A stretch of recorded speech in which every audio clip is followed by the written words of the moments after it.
할렐루야. 오늘도 주의 말씀 앞에 나오신 여러분을 주의 이름으로 축복합니다. 자, 오늘 우리가 함께 볼 하나님의 말씀은요, 요한복음 13장 21절에서 30절까지 말씀입니다. 요한복음 13장 21절에서 30절까지의 말씀. 자, 봉독하겠습니다. 예수께서 이 말씀을 하시고 심령이 괴로워 증언하여 이르시되 내가 진실로 진실로 너희에게 이르노니 너희 중 하나가 나를 팔리라 하시니 제자들이 서로 보며 누구에게 대하여 말씀하시는지 의심하더라. 예수의 제자 중 하나 곧 그가 사랑하시는 자가 예수의 품에 의지하여 누웠는지라. 시몬 베드로가 머리짓을 하여 말하되 말씀하신 자가 누구인지 말하라 하니 그가 예수의 가슴에 그대로 의지하여 말하되 주여 누구니이까. 예수께서 대답하시되 내가 떡 한 조각을 적셔다 주는 자가 그니라 하시고 곧 한 조각을 적셔서 가룟 시몬의 아들 유다에게 주시니 그 조각을 받은 후 곧 사탄이 그 속에 들어간지라. 이에 예수께서 유다에게 이르시되 네가 하는 일을 속히 하라 하시니 이 말씀을 무슨 뜻으로 하셨는지 그 앉은 자 중에 아는 자가 없고 어떤 이들은 유다가 돈괴를 맡았으므로 명절에 우리가 쓸 물건을 사라 하시는지 혹은 가난한 자에게 무엇을 주라 하시는 줄로 생각하더라. 유다가 그 조각을 받고 곧 나가니 밤이라라. 아멘. 아멘. 네, 오늘 요한복음 13장은 이제 예수님께서 십자가에 못 박히시기 전날 밤에 제자들과 최후의 만찬을 하시는 그 최후의 만찬 석상에서 일어나는 일인데요. 이 13장에는 이제 예수님께서 제자들과 최후의 만찬을 하시는 중에 일어나서 제자들의 발을 하나씩 다 씻기시는 장면이 나오죠. 예수님께서 이 최후의 만찬 석상에서 제자들이 이제 발을 씻기신 이후에 이제 제자들과 여러 가지 이야기들을 하죠. 특히 이제 시몬 베드로가 그런 이야기를 합니다. 내 발을 절대 씻지 못합니다. 어떻게 선생님이 제 발을 씻어 주십니까? 노예나 하는 이런 일들 왜 선생님이 하십니까? 막 이렇게 이야기하니까 이 예수님께서 베드로에게 그러잖아요. 내가 너를 씻어주지 않으면 너와 내가 상관이 없다. 그러니까 또 베드로는 그러면 저와 머리와 저 손과 머리도 씻어주십시오. 뭐 이렇게 이야기를 해요. 그러자 예수님께서 그런 말씀을 하시죠. 목욕한 자는 발밖에 씻을 필요가 없다. 온몸이 다 깨끗하다라고 하면서 너희는 깨끗하나 다는 아니니라 이렇게 이야기를 합니다. 그러니까 지금 예수님은 이 제자들을 발을 씻기시면서 내가 선생으로서 너희의 발을 씻겼기 때문에 너희도 서로 발을 씻기는 것이 맞다 이렇게 말씀하시면서 이제 서로 사랑하라고 하는 새 계명을 말씀하시는 어떤 그런 실마리로 사실 세족식을 사용하시긴 하지만 사실 예수님의 마음 가운데 이 세족식을 하셨던 더 큰 이유가 뭐 때문이냐면 바로 이 가룟 유다 때문인 거죠. 그러니까 이 일을 통해서 계속해서 예수님은 이 13장 전체에서 이 가룟 유다에게 마지막까지 회개의 기회를 계속 주시는 거예요. 그래서 이 발을 계속 씻기는 거, 예수님께서 제자들의 발을 씻기는 것, 이건 영적으로 그들이 죄를 씻는 그러한 것들이 또 묘사하는 면도 있고, 결국 이런 것들을 통해서 계속해서 그 가룟 유다에게 마음이 가 있는 거예요. 그래서 이 세족식을 하면서도 이 베드로와 대화하면서도 그 말의 그 뒤는 유다에게 향하는 거죠. 그래서 다 이 베드로와 이야기하면서도 발만 목욕한 사람들은 발만 씻으면 다 깨끗하다라고 하면서 거기서 끝낼 수 있습니다. 그런데 너희가 다 깨끗하나 다는 아니니라 이렇게 이야기하는 것은 뭐예요? 그 지금 발을 씻고 계시는 예수님에게 발을 씻김을 당하고 있는 그 제자들 입장에서 몸둘 바를 모르고 굉장히 당황스러운 그런 상황에서 이 툭 치고 들어오는 거죠. 그래서 그 이야기를 들으면서 이 쿵 하고 이렇게 마음에 찔리라고 예수님께서 지금 계속 이 가룟 유다에게 그렇게 하시는 겁니다. 그 이야기를 들으면서 가룟 유다는 분명 이거는 나 들으라고 하는 소린가? 라는 생각들을 분명히 갖겠죠. 그러면서 또 이야기를 하시면서 여기서 보면 무슨 말씀을 하시냐면 오늘 말씀 21절에 예수께서 이 말씀을 하시고 심령이 괴로워 증언하여 이르시되 그랬는데, 이 말씀이 무슨 말씀이냐면 이렇게 되시면 18절에 보면 내가 너희 모두를 가리켜 말하는 것이 아니니라. 나는 내가 택한 자들이 누구인지 알미라. 그러나 내 떡을 먹는 자가 내게 발꿈치를 들었다 한 성경을 응하게 하려는 것이니라. 자, 이 말씀은 이 시편 말씀인데요. 내 떡을 먹는 자가 내 발꿈치를 들었다. 이제 다윗의 가장 친한 친구 중에 한 사람이었던 아히도벨이 다윗의 아들 압살롬이 반역을 할 때 그 책사 역할을 하잖아요. 그래서 하마터면 이 아히도벨의 계략 책략에 의해서 이 다윗이 잡히고 또 죽을 뻔한 이런 일들이 있습니다. 근데 그 가장 친한 친구 중 한 명이었던 아히도벨의 배신, 그것이 이 다윗에게 얼마나 큰 상처가 됐을지, 그거는 배신을 당해보지 않은 사람은 사실은 그렇게 크게 느끼지는 못할 겁니다. 그런데 어쨌든 이 다윗은 그 마음의 어떤 상처들을 가지고 지금 이 시편을 사실 이제 기록할 때 그것을 쓴 거거든요. 내 떡을 먹는 자가 나의 가장 친한 친구, 나와 가장 가까운 사람이 발꿈치를 들었다는 것은 잘 배신을 했다는 거예요. 그것을 지금 그 기사를 이렇게 지금 들어서 그 아히도벨처럼 내 떡을 먹는 자, 나랑 가장 가까운 사람이 지금 나를 배신할 것이다라는 것을 지금 이야기를 하는 거예요. 제자들은 전혀 그것을 모르죠. 모르지만 이미 이 제사장들과 계약을 하고 은 30에 예수님을 넘겨주기로 하고 바로 오늘 거사일이 오늘로 지금 정해놓고 기회를 보고 있는 가룟 유다에게 입장에서는 계속 그렇게 또 예수님께서 말씀을 하시니까 지금 그거를 다 알고 계시는 건가? 이런 생각을 들겠죠, 분명히. 그 마음에 계속 찔림을 받습니다. 굉장히 계속해서 큰 충격들을 계속해서 받아요. 이제 그렇게 예수님께서 계속 그 가룟 유다의 마음을 이렇게 건드리면서 지금 회개의 기회를 계속 주고 계시는 거예요. 그러면서 이제 그 말씀을 하시고 심령이 괴로워서 증언하여 이르되 내가 진실로 너희에게 이르노니 너희 중 하나가 나를 팔리라 하시니, 이제는 진짜 정확하게 말씀하시는 거예요. 계속 지금까지는 좀 은유적으로 돌려서 뭐 이렇게 말씀을 하시다가 이제는 너무 괴로워요. 그러니까 마지막 계속해서 지금 그 기회를 던져주고 있는데 가룟 유다가 거기에 전혀 이렇게 반응하지 않으니까 정말 너무 괴로우신 거죠. 그래서 대놓고 말을 합니다. 너희 중에 한 사람이 너희 중에 하나가 나를 팔 것이다. 그러니까 어떻게 됩니까? 제자들이 서로 보면서 누구에게 대하여 말씀하시는지 서로 의심해요. 이 장면을 사실 이렇게 그림으로 그려놓은 게 레오나르도 다빈치가 그린 그 최후의 만찬이에요.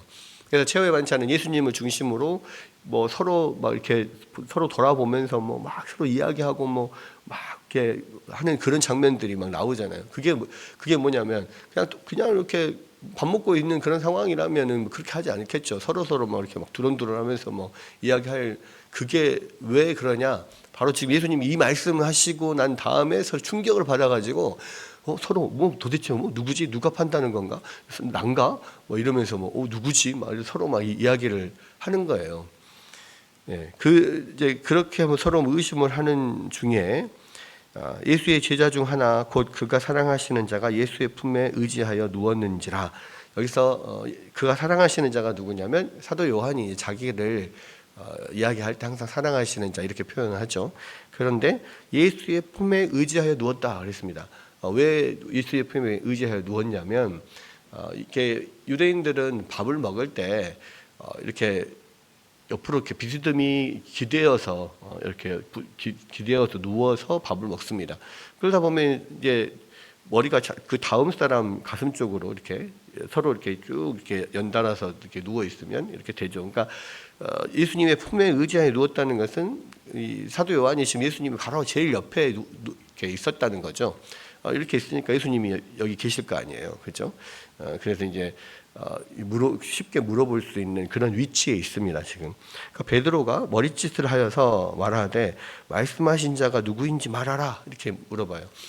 이 레오나르도 다빈치의 그 최후의 만찬에 보면 예수님 바로 옆에 요한이 있고, 그다음에 요한 바로 옆에가 가룟 유다가 살짝 이렇게 뒤로 돌아서 이렇게 보고 있습니다. 근데 그 가룟 유다 바로 옆에 베드로가 있어요. 그래서 베드로가 이 가룟 유다를 건너뛰어서 뒤로 이렇게 가룟 유다 뒤로 이 사도 요한에게 이렇게 물어보면서 누군지 물어봐라 뭐 이렇게 하는 장면이 거기가 있어요. 그러니까 이 베드로가 이렇게 건너서 요한을 요한에게 이야기하는 장면, 그리고 가룟 유다가 뒤로 이렇게 돌아보고 있는 장면, 이렇게 이게 나옵니다. 어쨌든 이 베드로가 그렇게 물어보죠. 뭐 물어보라 말을 하니까 그가 예수의 가슴에 그대로 의지하여 말하되 주여 누구니까 사도 요한이 그렇게 물어봅니다. 예수께서 대답하시되 내가 떡 한 조각을 적셔다 주는 자가 그니라 하고 곧 한 조각을 적셔서 가룟 시몬의 아들 유다에게 주시니. 그러니까 이제 이 떡 조각을 적셔다 주는 자가 뭐냐면 이게 유월절 이렇게 유월절 떡이 있잖아요. 그 유월절 빵이 약간 여기 동그란 호떡같이 생긴 그런 빵인데 그것을 이렇게 찢어서 이렇게 먹습니다. 근데 찢어서 그것을 그들이 이제 주로 찍어 먹는 양념이 있어요. 약간 뭐 식초나 뭐 이런 것과 이렇게 잘 이렇게 버무려서 만든 양념이에요. 이거를 그냥 먹으면 되게 맹맹하잖아요. 그러니까 찍어서 먹는 건데, 그렇게 이제 그 초를 찍어서 누군가에게 주는 것은 마치 우리가 이 삼겹살 먹을 때 상추쌈 이렇게 싸가지고 누구 이렇게 먹여주고 하잖아요. 이게 무슨 뭡니까? 이게 자기 정을 표현하는 거죠. 서로 이렇게 먹여주면서 어떤 정을 표현하고 막 하는 겁니다. 근데 여기서 뭐 음식을 이렇게 음식을 찍어서 이렇게 누군가에게 주는 거는 그 사람의 어떤 정을, 사랑을 이렇게 표현하는 그런 거예요. 그러니까 내가 이거 떡을 적셔서 주는 자가 그니라라고 하는 것이, 이게 사실 이 장면 자체는 어떤 서로 정을 나누는 거니까 좋아하는 사람 뭐 이렇게 좋아하는 사람에게 주고 할 수 있는 거잖아요. 근데 이 행위를 하면서 내가 찍어서 주는 사람이 그다라고 하는 것이, 그러면 이 사람이 나를 파는 사람이라는 건지, 그냥 단순히 그냥 이렇게 먹여주고 뭐 이렇게 정을 나누고 그런 건지 아주 이게 명확하지 않거든요. 헷갈리는 부분입니다. 그리고 지금 이제 요한이 가장 옆에 있고 그 옆에가 가룟 유다잖아요. 그러니까 예수님 손이 닿을 만한 곳이니까 얼마든지 가룟 유다를 찍어서 이렇게 주는 거 상당히 뭐 이게 거리도 가깝고 또 그만한 어떤 가룟 유다와 예수님과의 그런 사이는 다른 제자들이 볼 때 충분히 그럴 만한 사이인 거예요. 게다가 이 가룟 유다가 돈꾀를 맡았잖아요. 총무 아니면 회계 아닙니까? 그러니까 어떤 일을 할 때 항상 가룟 유다와 함께 이것을 뭔가를 이렇게 도를 처리하고 해야 될 일들이 있을 때 이 가룟 유다가 항상 같이 이렇게 했었단 말이에요. 그러니까 뭐 그동안 수고했다라고 하면서 이게 떡을 찍어다가 줄 수 있는 거죠.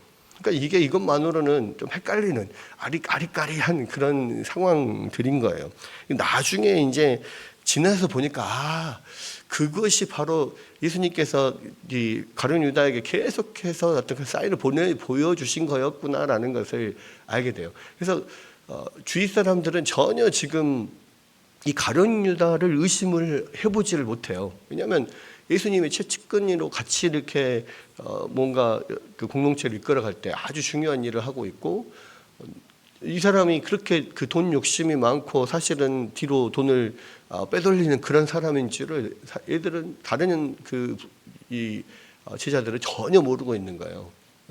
아주 이 가룟 유다가 용이 주도한 거죠. 그러면 그런 것들이 전혀 티를 안 내고 있는 그런 상황이니까.